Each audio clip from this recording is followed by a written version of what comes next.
ગડ્ડા સર્વોપરી ગૌશાળામાં ચાલતા 1008 પાર્થેશ્વર શિવલિંગનો રુદ્રાભિષેક લઘુરુદ્રમાં વડતાલથી પુ. લાલજી મહારાજ પધાર્યા. ગડ્ડા સર્વોપરી ગૌશાળામાં પાર્ષદ સંજય ભગત દ્વારા પવિત્ર શ્રાવણ માસમાં વડતાલ ગાદીના વિદ્યમાન પુ. ધુ.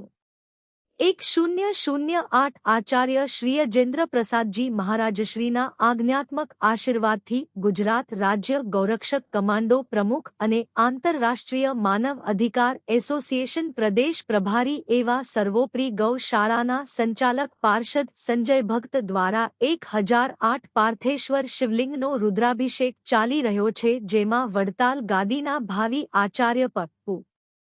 108 લાલજી શ્રી નૃગેન્દ્ર પ્રસાદજી મહારાજશ્રી પધાર્યા હતા અને પાર્થેશ્વર શિવલિંગના પૂજનમાં જોડાયા હતા. તેમજ વિદ્વાન ભૂદેવો તથા હરિભક્તોને આશીર્વાદ પાઠવ્યા હતા.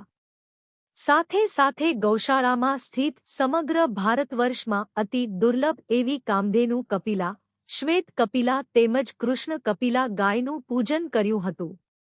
આ પ્રસંગે સંતો પાર્ષદો બહોળી સંખ્યામાં ઉપસ્થિત રહ્યા હતા. Bureau report Alpesh Dabhi SS2 news ગડ્ડા.